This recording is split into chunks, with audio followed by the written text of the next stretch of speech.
Bertemu kita di dalam renungan harian kita pada saat ini. Saudara-saudara yang terkasih, puji syukur karena kita berada dalam keadaan yang baik-baik dan terus bersama-sama dalam mempelajari firman Tuhan pada saat ini. Saudara-saudara, mari kita sama-sama persiapkan hati pikiran kita untuk mendengar firman Tuhan. Sebelum kita mendengar, mari kita berdoa. Kami berdoa pada saat ini Tuhan, Engkaulah Allah, Tuhan yang kami sembah. Berikan kami hikmat kebijaksanaan daripada surga, agar kami memahami setiap firman-Mu dengan baik. Inilah doa kami Tuhan dalam nama Yesus Kristus. Amin. Saudara-saudara, firman Tuhan kita pada saat ini berjudul Baptisan di Yordan. Dan ayat renungan di dalam Matius 3 ayat 13 hingga 15 mengatakan, maka datanglah Yesus dari Galilea ke Yordan kepada Yohanes untuk dibaptis olehnya. Tetapi Yohanes mencegah dia. Katanya, akulah yang perlu dibaptis olehmu dan engkau yang datang kepadaku.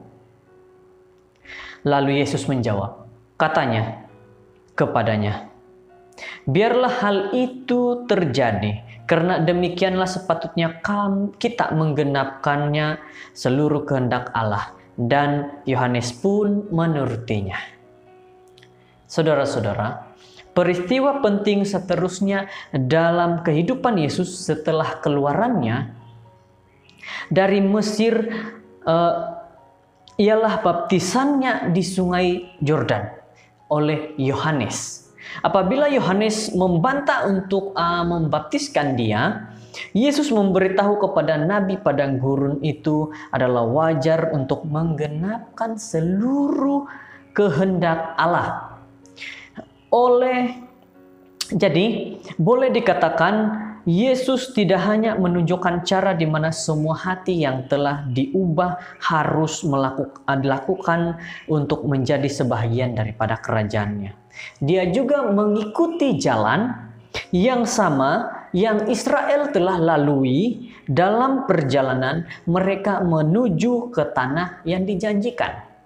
Saudara-saudara, pada saat ini Yesus memberikan satu contoh teladan bagi kita, yaitu baptisan yang kudus. Dia pada saat berada di dunia, dia sebagai manusia, dia juga merasakan perlu untuk ada baptisan. Kenapa? Dia mau menunjukkan bahwa baptisan yang suci ini hanya datang daripada Tuhan, keturun kepada hati masing-masing kita, dan kita mengakui bahwa hanya Tuhan, yaitu juru selamat bagi kita. Hanya Dia yang harus menjadi kekuatan dalam kehidupan kita. Pada saat ini kita lihat Paulus ini mengingatkan kita, nenek moyang kita semua berada di bawah perlindungan awan, dan bahwa mereka semua telah melintasi laut, dan untuk menjadi pengikut Musa mereka semua telah dibaptis dalam awan dan dalam laut. 1 Korintus 10 ayat 1 dan 2. Ketika berjuta-juta para penziarah itu berjalan di Laut Merah untuk keluar daripada perhambaan dan kematian tertentu oleh Firaun, kita harus dibaptiskan untuk mengumumkan pembebasan kita secara terbuka daripada cara-cara dunia. Baptisan adalah merupakan suatu tanda kelahiran baru. Apabila kita masuk ke dalam air, ini melambangkan kematian kepada diri sendiri dan dosa. Kita boleh baca dan lihat ini dalam Roma 6 ayat 3 hingga 6. Apa yang kita akan pelajari di sana tentang menjadi baharu, menjadi seorang yang menjadi umat Tuhan yang lebih baru lagi. Kemudian seperti yang telah dipelajari dalam Mazmur 40, Tuhan mengangkat kita dan kita mampu menghidupkan satu kehidupan yang baru dengan iman kepadanya. Saudara-saudara, dalam Roma 6 ayat 6, Paulus berkata, karena kita tahu bahwa manusia lama kita telah turut disalibkan. Nah, supaya tubuh dosa kita hilang kuasanya, agar jangan kita menghambakan diri lagi kepada dosa. Saudara-saudara, sama seperti Mana Keluaran telah membebaskan bangsa Israel daripada perhambaan fisik, kehidupan baru dalam Kristus membebaskan kita daripada perhambaan dosa dan menyediakan kita untuk langkah seterusnya di atas jalan pemuridan. Apa maksudnya baptisan bagi saudara-saudara? Apakah baptisan itu karena kita lihat sahabat kita lihat keluarga kita sudah dibaptiskan, maka kita cepat-cepat untuk meminta diri dibaptiskan? Saudara-saudara, Yesus berkata, baptisan adalah salah satu cara untuk menunjukkan bagaimana kita menerima Dia sebagai juru selamat dalam kehidupan kita. Baptisan ini adalah baptisan yang kudus.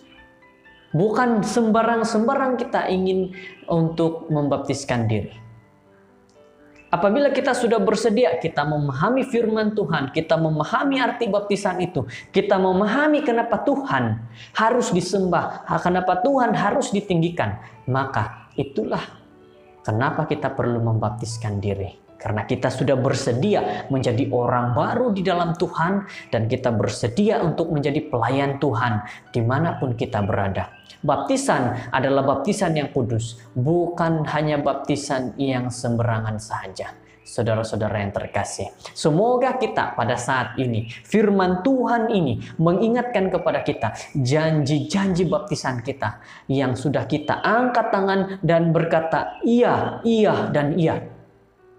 Itu menunjukkan kita iya di hadapan Tuhan, bahwa kita mengikuti segala sesuatu apa yang tertulis dalam firman Tuhan, apa yang ada di dalam Alkitab, hanya itu yang akan kita ikuti. Tidak ada yang lain, karena firman Tuhan berkata kepada kita pada saat ini, Yesus juga meminta untuk dibaptiskan. Dia memberi contoh, memperlihatkan kepada manusia-manusia yang melihat pada waktu itu bahwa Tuhan adalah Tuhan yang harus disembah. Baptisan adalah baptisan yang kudus. Semoga firman Tuhan pada saat ini memberikan kepada kita nasihat kenapa diri kita, diri saya, saudara untuk meminta dibaptis. Kenapa diri kita meminta untuk dibaptis? Pikirkan itu, jawablah itu. Apa tujuan kita dibaptis? Apakah kita tidak mengerti ataupun apakah kita sudah mengerti? Semoga firman Tuhan terus menjadi kekuatan bagi kita. Mari berdoa. Pada saat ini Tuhan, kami berdoa. Kami sangat-sangat diperingatkan dan diperkuatkan kembali. Kenapa kami harus dibaptiskan? Karena itu adalah teladan yang telah Tuhan berikan dan contohi kepada kami. Dan kenapa kami harus dibaptiskan? Karena Tuhan adalah juru selamat bagi kehidupan kami. Kenapa kami harus dibaptiskan? Karena baptisan itu adalah satu-satunya pemberian Tuhan juga bagi diri kami masing-masing. Baptisan adalah baptisan yang kudus. Pada saat ini kami mengingat kembali janji-janji baptisan kami yang telah kami angkat tangan dan berkata, iya, iya, dan iya. Terima kasih Tuhan memperingatkan kepada kami dalam renungan hari ini. Semoga memberikan kekuatan kepada kami masing-masing. Kami sudah berdoa dalam nama Yesus. Amin.